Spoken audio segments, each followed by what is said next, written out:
So previously we had discussed about transformer, DC generator, DC motor. Today we are going to discuss about single phase induction motor. First let us see whether it is going to use AC or DC. So my single phase induction motor input is going to be AC power supply. It is going to be a AC power supply, and it is going to be a single phase. It is going to be a single phase power supply. Because in AC we have two types. One is single phase, other is our three phase. So out of single phase and three phase, we are going to use single phase. That is why it is known as single phase induction motor. Okay. So this is a AC motor. That too it is going to use only single phase. Now what is the application of single phase induction motor? So what is the application of single phase induction motor? Okay, so the application is domestic appliances. Domestic appliances. So it will be used for your domestic appliances. Say for example, fan, ceiling fan. So what is your ceiling fan? Your ceiling fan is an example of single phase induction motor. So ceiling fan is an example of single phase induction motor. So in most of the domestic appliances, we will be using our single phase induction motor. So that is the application of your single phase induction motor, and you can also use it in tool machinery, tools machinery or tool machinery, right? Say for example, a drilling machine is an example for a tool machinery. So wherever required, you can use your single phase induction motor even for manufacturing or producing tools, tool machinery. Okay, fine. So that is about the application of your single phase induction motor. So I will repeat, my single phase induction motor is a AC motor. It is going to use single phase. And the application of my single phase induction motor is, it is used in most of the domestic appliances as well as in tool machinery.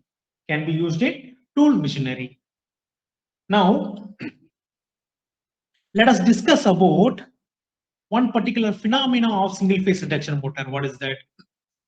I am going to say that my single phase induction motor is not self-starting. So my single phase induction motor is not self-starting. Not self-starting, or let us say non-self-starting.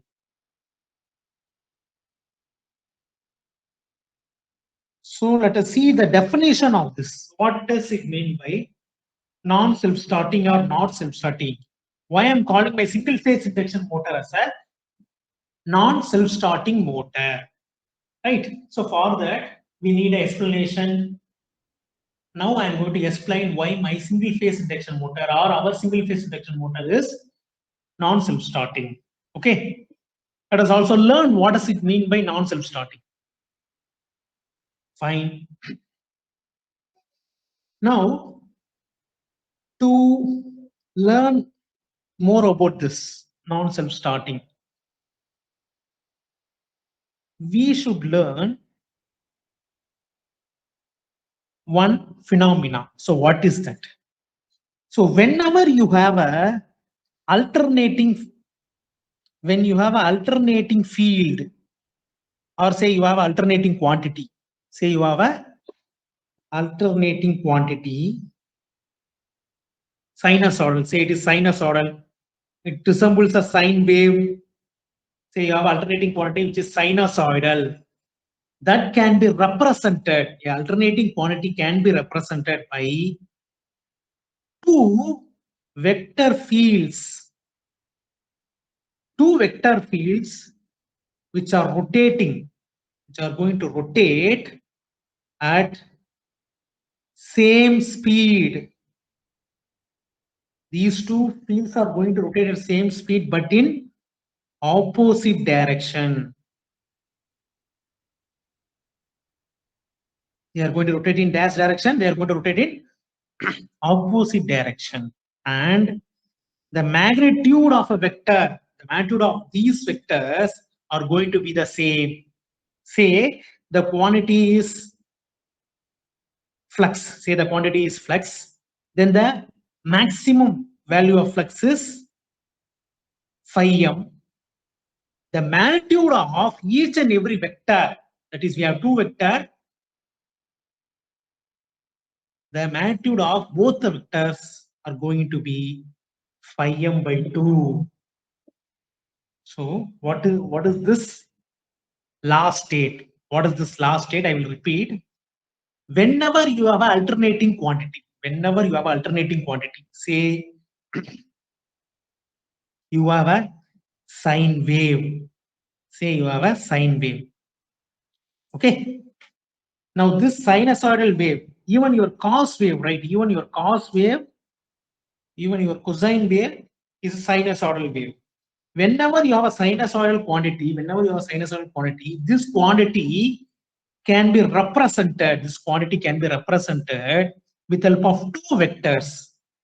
Say this is my first vector, this is my second vector, A vector and B vector, which are going to rotate. These two vectors are going to rotate in opposite direction. Say A will rotate in anti-clockwise direction and B is going to rotate in clockwise direction, because they are going to rotate in opposite direction. And how about the magnitude? Whenever you take a vector, a vector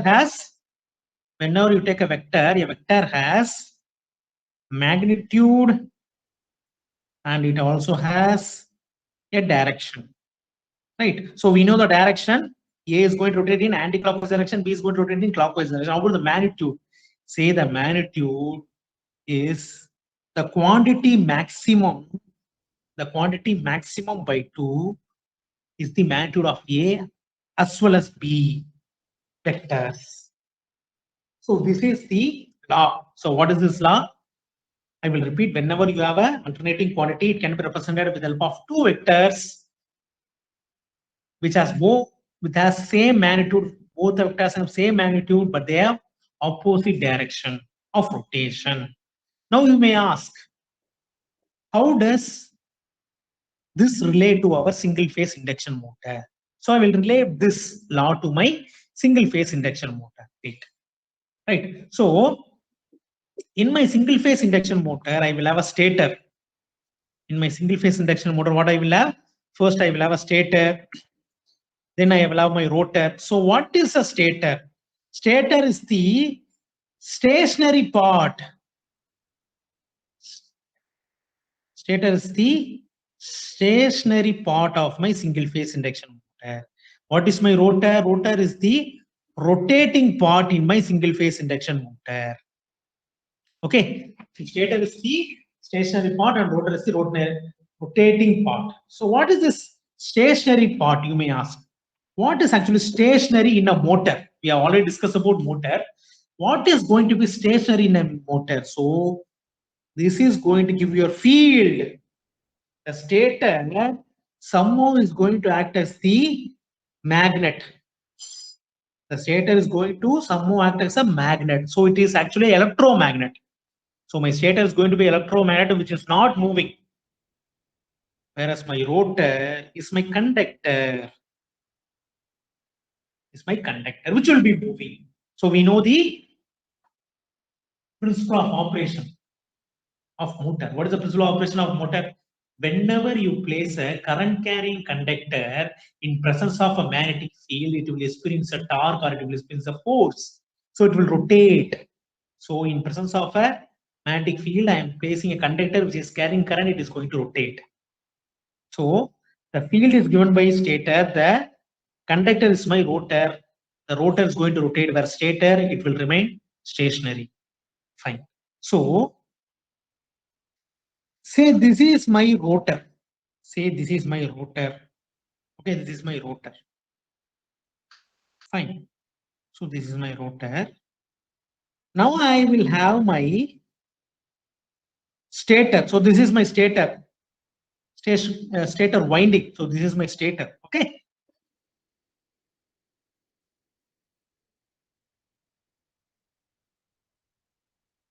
Now I am going to give single phase power supply. I will apply single phase AC power supply.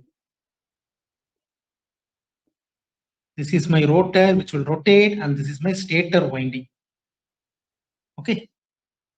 Now whenever I supply a single phase AC power supply, a current will flow through my stator winding. Through my stator winding, what will flow? A current I will flow. Now my current I is alternating current. My current I is alternating current. Yes, because the power by itself is alternating, so my current will also be alternating. Okay, so I give alternating current to my stator winding. So we know Ampere's law. What is Ampere's law? Whenever you have a current, you will also have flux. You will also have flux. So what is flux? Magnetic field. So the windings are surrounded by magnetic field or magnetic flux, because the winding is carrying current. With the help of Ampere's law, we can say whenever you have a current in a coil or a wire, it will be surrounded by flux, or it will be surrounded by magnetic field. Field and flux, they are one and the same. So I will have my flux. But my current is alternating. So even my flux is going to be alternating. Say I will represent it as flux is equal to flux maximum into sine omega t, because it is going to alternate. My flux is going to alternate. Okay, hope you understand. So I have a current is alternating, which is flowing in the stator winding. So as the current is alternating, it will produce a alternating flux, which is given by flux is equal to phi m sine omega t. Okay, now we know that we have a rotor. See what we have? We have a rotor. We have a flux. We have a rotor. We have a flux. So this flux which is alternating, please listen. This flux which is alternating is linked. This flux which is alternating is linked to my rotor, which is a conductor. We know that the EMF induced is equal to N into change in flux by dt. This rotor is somehow has some contact with my winding.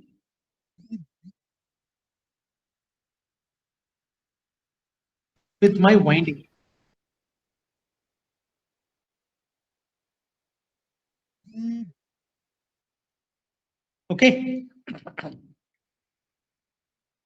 This stator winding has some flux linked to it, and it is also linked to the rotor. Why? Because they are placed close to each other.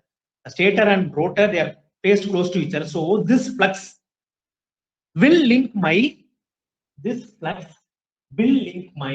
rotor. This flux will link my rotor. This flux is changing as well. As the flux is changing, we know that when the flux changes, a EMF will be induced. So a EMF is induced in the rotor. What happens in my rotor? In my rotor, EMF is induced. Say my rotor is a closed circuit. Say my rotor is a closed circuit. What is my rotor? My rotor is a closed circuit. You have a voltage. What is voltage? Induced EMF is my voltage. You have induced EMF and you have a closed circuit. So what will happen? You have a EMF and you have a closed circuit. What will happen? A current will flow in the rotor. The rotor is the conductor. Now a current flows in my rotor. Current flows in my rotor. Now we know the motoring principle. What is motoring principle? Now the rotor is carrying current. It is placed in presence of a magnetic field. What is the magnetic field? That is your rotor. That is your stator. What is your magnetic field? Your magnetic field is your stator. In presence of your magnetic field, what is placed? My conductor, that is my rotor, which is carrying current, is placed. So what will happen? It will experience a force or it will experience a torque and it will try to rotate. So now my rotor will rotate. But the rotor will try to oppose the cause. The rotor rotation or the motion of rotor will try to oppose the cause of rotation. What is the cause of rotation? The cause of rotation is the flux. Okay. That is the flux, which is alternating quantity. So my rotor will rotate. Say that speed of my rotor is some n. Speed of my rotor. Speed of my rotor is my speed of my induction motor, single phase induction motor. Hope that is clear. Okay. Speed of my rotor is the speed of my single phase induction motor. Okay. So this is the working principle of my single phase induction motor. I will repeat. Whenever you have a stator and the stator winding carries current. Why does it carry current? Because we are giving a AC power supply, single phase AC power supply to our stator winding. So it is carrying current. The current will produce a flux. The flux is also going to rotate. Why the flux is going to rotate? Because my current is, the flux is going to vary. The flux is going to vary. Why the flux is going to vary? Because my current is varying. As my current is alternating, like flux is also going to alternate. Now we know the rotor, which is the conductor, is placed close to my stator winding. So the flux is linked to my rotor, but the flux is changing. As the flux is changing, an EMF is induced in the rotor, but the rotor is a closed circuit. So as the rotor is closed circuit and it has a EMF and voltage, they are one and the same. What will happen? A current will flow. So the current flows in the rotor. Now the current carrying conductor, that is the rotor is a current carrying conductor, is placed in presence of my magnetic field. What is the magnetic field? The stator is the magnetic field. So it will start rotating. The speed of the rotor is given by N. This is the speed of my single phase induction motor. So my motor will rotate now. This is the principle of working of my single phase induction motor. But one peculiar case happens here. So what is that peculiar case? The rotor initially will not rotate. The rotor during starting condition it is not going to rotate. Why? Let us see. Now let us see why it is not going to rotate. I am saying that my single phase induction motor is not self-starting. I will prove that my single phase induction motor is not going to be self-starting. Now we have discussed the working, how it will work, how our single phase induction motor will work if it is working. But during starting condition, I am saying it will not work or it is not self-starting. So how we are going to overcome that, and we will understand why it is not self-starting, and we will also understand what does it mean by not self-starting or non-self-starting. Hope you understand. Now we have in our stator, we are passing current. As we are passing current which is alternating, we have a flux. The flux is also alternating. Previously, we discussed a law. What is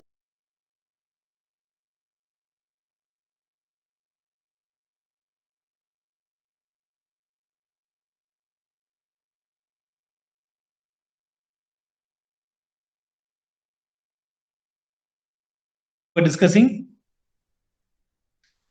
So we know that whenever we have an alternating quantity can be represented with the help of two rotating vectors with the same magnitude, but they are going to rotate in opposite direction, and the speed is also going to be the same. Speed of rotation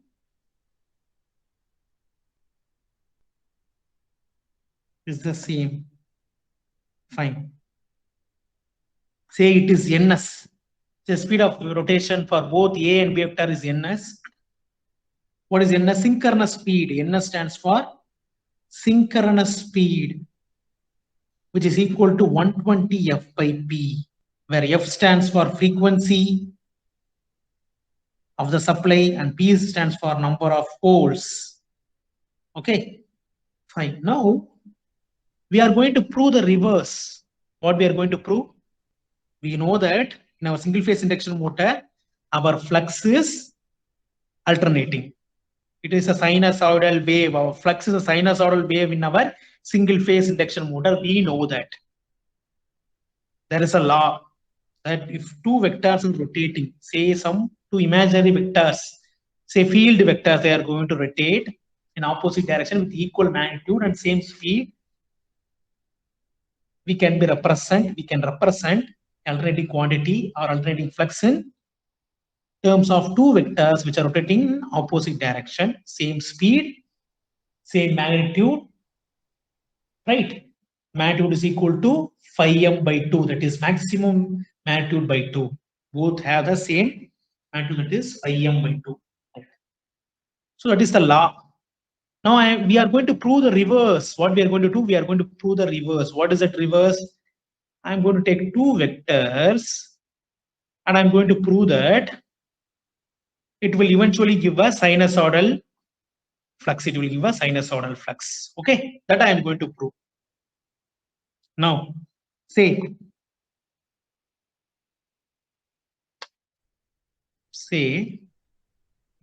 I have the first vector A and I have my second vector B.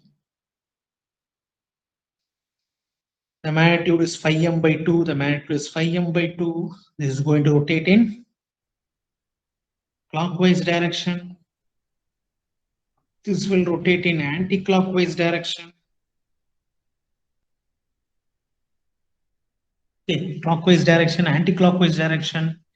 Now say if the angle between these two A and B is 0 degree, if the angle is 0 degree, the angle between A vector and B vector is 0 degree, what happens?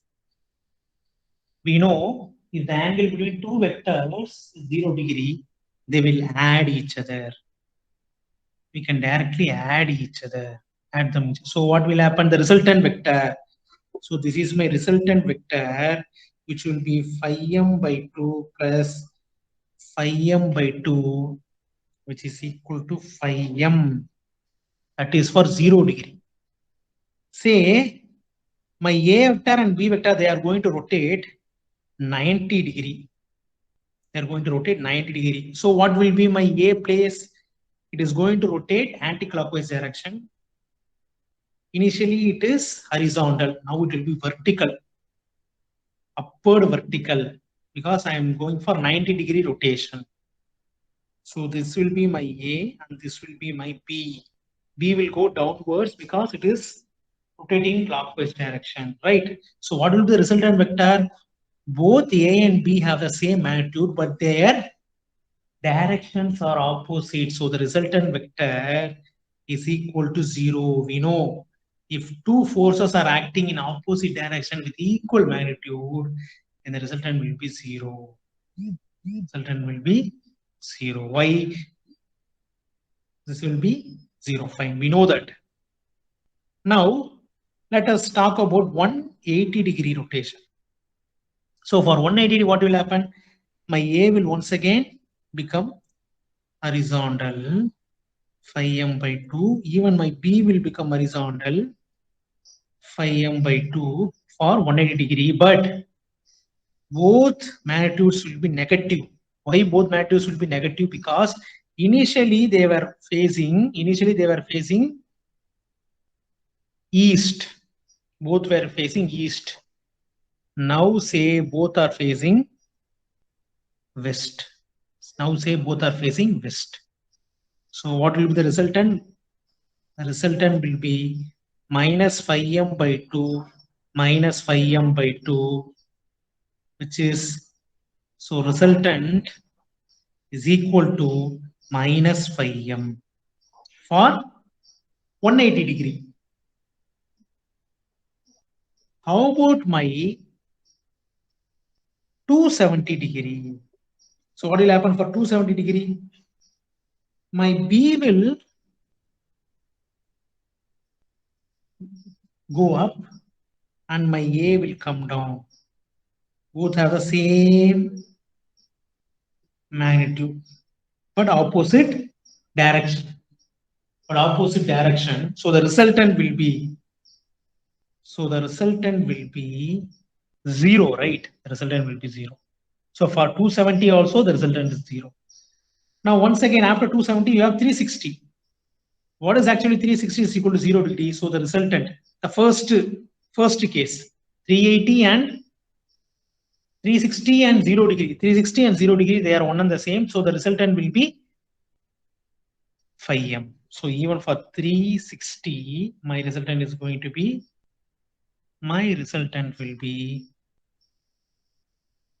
what will be my resultant? Just 5m. Just 5m. Fine.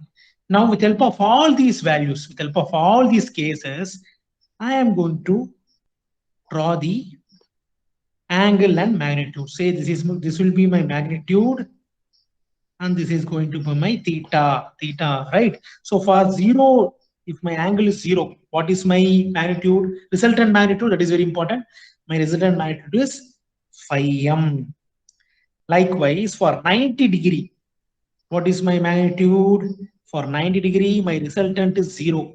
So it is 0. Right.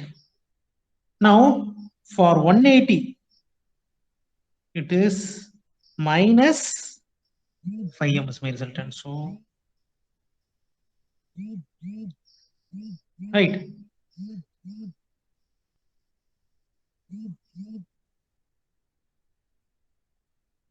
This will be my, for 180, it is minus 5m.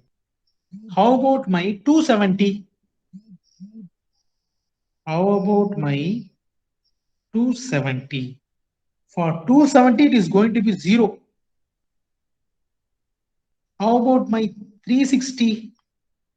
For 360, it will be 5m. So, this is in shape of a cos. If you check cos, right? If you check your cos wave, for 0 degree, it will be 1. For 90 degree, it will be 0. For cos 180 is equal to minus 1. Cos 270 is equal to 0. Once again, cos 360 is equal to 1. So it follows a cos wave. This resultant follows a cos wave. Cos wave is our cosine wave is also a sinusoidal wave. So what we have proved from this, what I have proved or what we have proved is the law. What does the law state? Whenever you have a sinusoidal or alternating flux, the alternating flux, now I will say this with respect to our single phase induction motor. Whenever you have alternating flux or alternating field, the alternating flux can be represented in terms of two vectors, vector fields, vector magnetic fields. Say you are having two magnetic fields which are rotating in opposite direction. One is rotating in anti-clockwise direction, other is rotating in clockwise direction. With same magnitude, maximum by 2, speed ns is equal to 120 f by p, where f is the frequency of power supply. Okay, where f is the speed of the vectors is ns, that is synchronous speed. How to calculate that? 120 f by p. What is my f? F is the frequency of power supply and p is the number of poles of my stator winding. Okay, so what we can say, as we have alternating flux in our stator winding, we can say we can imagine that we are having two vectors, magnetic vectors or magnetic fields which are rotating in opposite direction. That we can assume. What we can do? That we can assume. So we can say, so this right. So we can say we will have a forward field and we will have a backward field. A forward field and we will have a backward field. What is the speed of my forward field? It will follow the rotor speed. It will follow the direction of my rotor. It will follow the direction of my rotor. Whereas my backward, it is say my clockwise, say my A vector. Say for example, my A vector is going to follow the rotor direction, whereas my B vector is going to follow the opposite direction of my rotor. Okay, so let us say we are having two fields. One is forward magnetic field and the other is backward magnetic field. Because of forward magnetic field, we will have a torque, which is known as forward torque, say TF. Because of backward field, we will have a torque, say that is as backward torque TB. So, in our single phase induction motor, we will obtain two torques. One is forward torque, other is known as backward torque. Forward torque is because of forward feed, backward torque is because of backward feed. Say A is my forward feed or B is my backward feed. Even vice versa, you can take. That will not disturb the working or understanding. Hope you understand, right? Why do we have two torques? Because we are having two fields in our single phase induction motor. One is forward feed, other is backward feed. Just now we explained how did we get two fields which are rotating, right? It is just imaginary. It is just imaginary. Okay.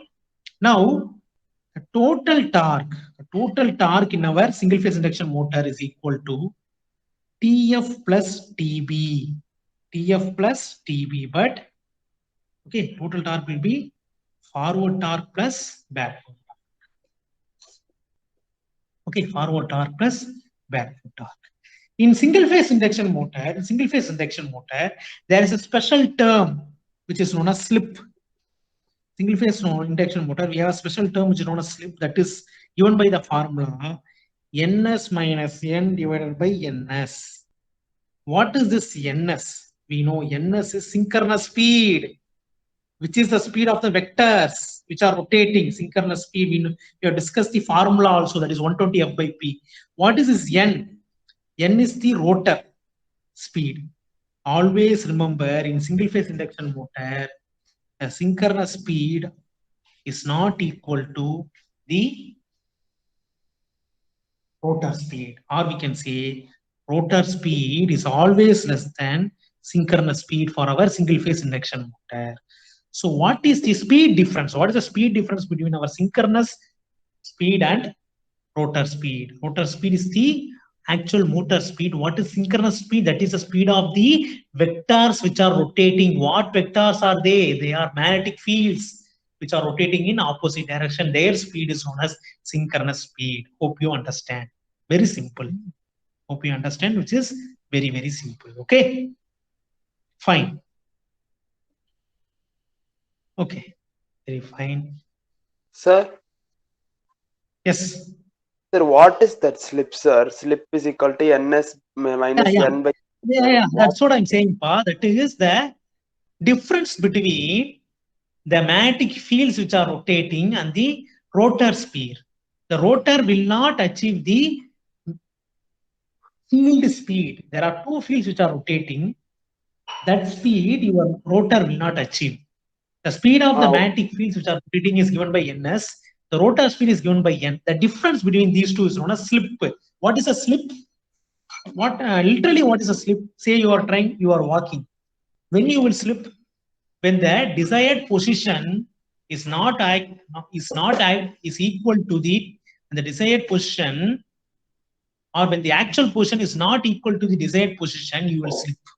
So there is some difference. So likewise here, the slip speed or the slip is the difference between my synchronous speed and rotor speed. Rotor speed is the actual speed of a single phase induction motor. What is synchronous speed? Synchronous speed is the speed of your magnetic field which is rotating. One is rotating in clockwise direction, other is rotating in anti-clockwise direction. Hope you understand. Okay, so slip with respect to, so this is not a slip. So slip with respect to, say this is as S. Say slip is represented by S, which is ns minus n divided by ns. So far, with respect to forward field, what happens to my slip? So forward follows rotor direction. The rotor follows forward direction. So what will happen? Slip remains the same. S is equal to ns minus n divided by ns. Slip will remain the same. That is forward field and rotor, or we have rotor speed and forward speed. their difference is S is equal to ns minus n by ns. We know n is the rotor speed, where ns is the synchronous speed, which is your forward field speed. Okay, forward field speed. Okay, that is with respect to forward. Okay, now this can be rewritten as ns by n is equal to 1 minus n by ns. So from this we can say n by ns is equal to, from this we can say n by ns is equal to 1 minus s.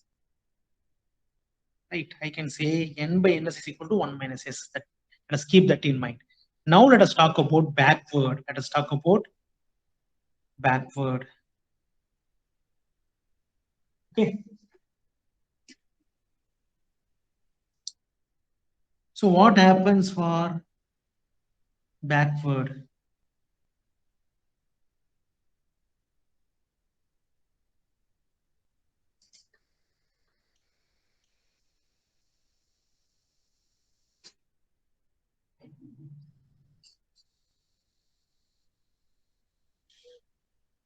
Let's discuss what happens for our backward. Okay. So, but backward, your rotor direction and backward direction, they are opposite.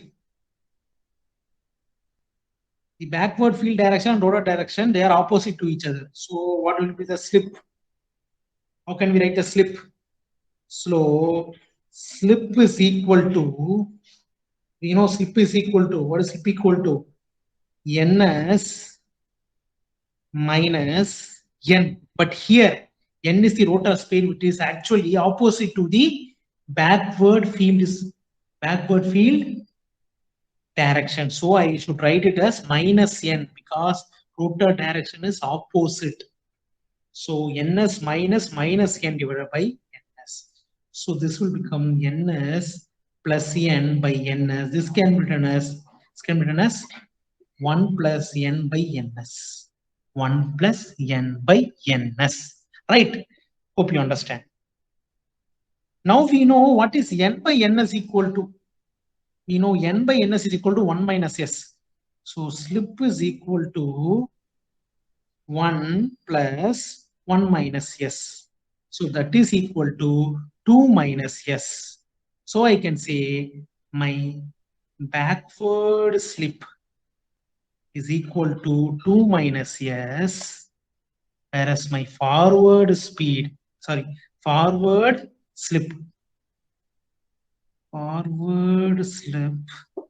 is equal to s. Forward slip is equal to s and backward slip is equal to 2 minus s. Okay, that is fine. Now we have to find out the torque. Now what we have to find out? We have to find out the torque. So to find out torque, what we should know first, we know that torque is equal to power by omega. You know, torque is equal to power by omega, or we can say P is equal to T omega, which we have already discussed.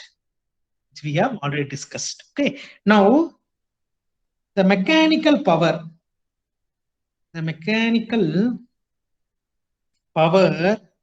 in single phase induction motor is given by, okay, I will directly write the formula. We need not look into the derivation of this. That is mechanical power in single phase induction motor formula. Why? Because it is not necessary. As far as we are concerned, for basic EEE, we need not derive the formula. I will directly write the formula expression for my mechanical power. P is equal to, for single phase induction motor, that is very important. For single phase induction motor, I will write P equal to, what is my P will be equal to? It is given by 1 by s into, S stands for slip. S stands for slip. Please keep that in mind. 1 by s into I2 square R2 minus I2 square R2. Okay, so this can be written as, we can take I2 square R2 outside, that is written as 1 by s minus 1, 1 by s minus 1. So this can be written as 2 square R2 into 1 minus S by S. You can write like this, right? Now you may ask, what is this I2? So I2 is my current. What current is this? Rotor current. What is R2? Rotor resistance. Right? Rotor current and rotor resistance. Now, what is my torque equal to? General formula for my torque? P by omega. Where is my P? P is this by omega. What is omega equal to? Omega is equal to 2 pi n. Omega is equal to 2 pi n, where n is the speed of your rotor. Now, T is equal to I square R2 1 minus S by S divided by 2 pi n. Right? So T is equal to, from this I can write my T is equal to I square R2 by 2 pi to 1 minus S into S into N. But I know that from this formula, slip formula, I can write my N is equal to 1 minus S into Ns. If you want to check, you can check. We know that S is equal to Ns minus N divided by Ns. From that, I can say my N is equal to 1 minus S into Ns. Now substitute that here. So my T will be I square R2 2 pi S into, what is my N equal to? 1 minus S into Ns. So this 1 minus S will get cancelled. So what you will get? T is equal to I square R2 2 pi Ns into S. 2 pi Ns into S. This 2 pi Ns can be written as 2 pi Ns is equal to omega S. We have a term called omega S. 2 pi Ns is equal to omega S. Substitute that. So T is equal to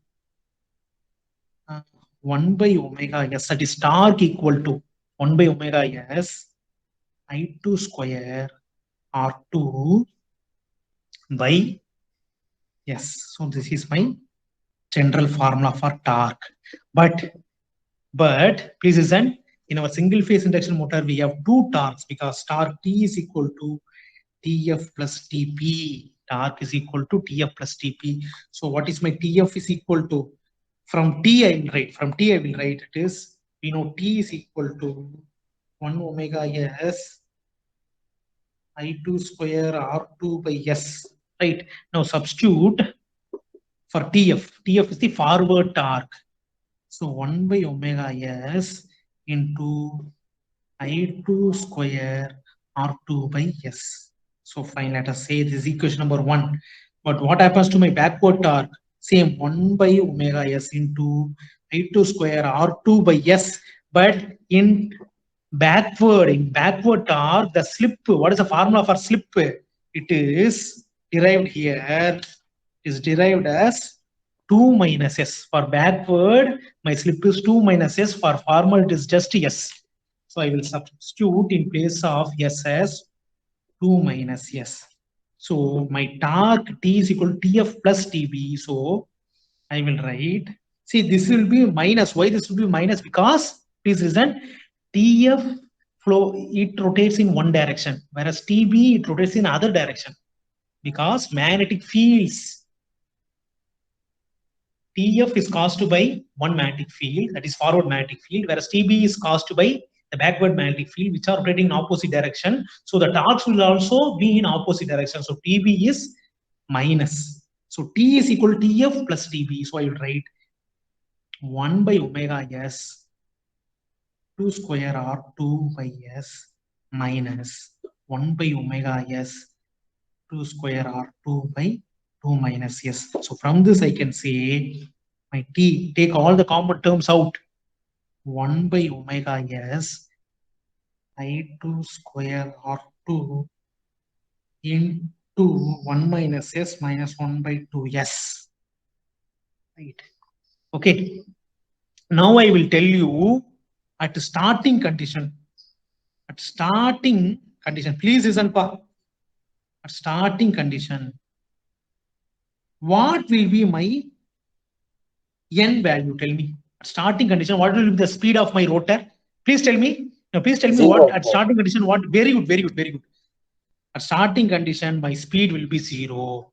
As my speed is 0, what will be my slip equal to? Slip is ns minus n divided by ns. So ns minus 0 by ns, which is equal to 1. So my slip will be 1 at starting condition. So substitute at starting condition. So at starting condition, my s is equal to 1. Substitute at t. T is equal to 1 by omega s. I2 square R2 into 1 by